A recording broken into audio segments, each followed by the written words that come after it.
Razgovor s Donom van Miligenbilke donosi vam Alumil.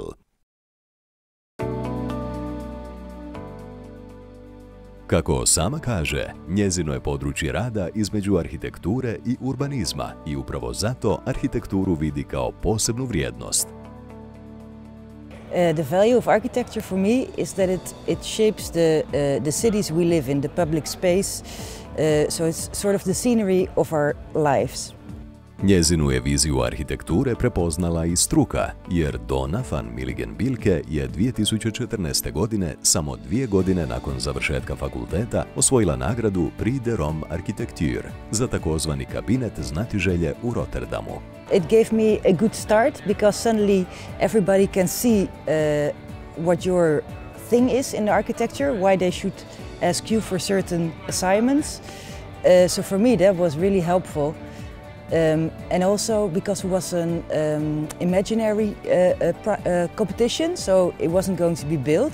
You really get a lot of freedom to show a lot of things that you usually cannot show when a project has to be built eventually. Kada govori o arhitekturi, voli je nazvati primijenjenom umjetnošću, jer ona mora biti funkcionalna.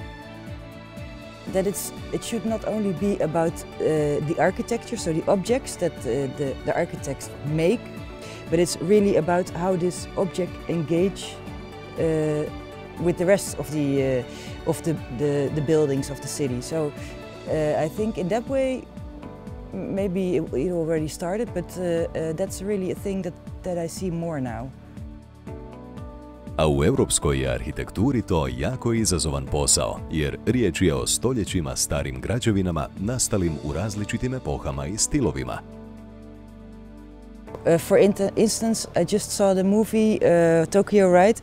And he described European architects as sort of monumental architects, people that continue on the history because there is so much history. So I think this is really an important thing, that you're not just building an object, you're building something in the context, and you should be aware of the way you're affecting the existing context. You can change it, but be aware of how you change it. Nakon prošlosti, vrijeme je za razgovor o budućnosti, pa kako je vidi nadolazeća zvijezda arhitekture? One of the futures, yes. Well, that's a difficult question. A very difficult question, because architecture has so many different facets and things that are important. So, of course, the environment, the sustainability is an important thing, like cross-laminated timber, all these things. I mean, this is of course the future, but that's not really this. So I think this is all very important, but we should also not forget that it's about space in the end.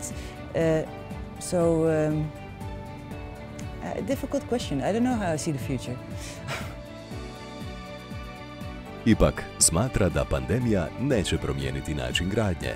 Nećemo primjerice zbog distance graditi 4 puta veće zgrade, ali vjeruje da će se korištenje arhitekture promijeniti.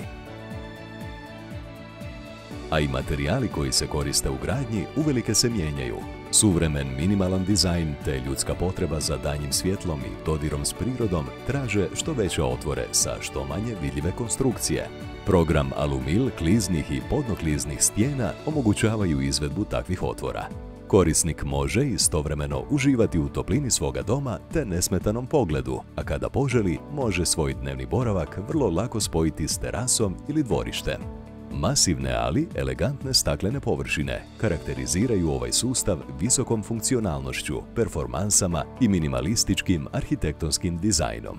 Jer Alumil već više od 30 godina razvija i proizvodi aluminijske sustave za graditeljstvo, te nudi rješenja i za najzahtjevnije izazove u arhitekturi.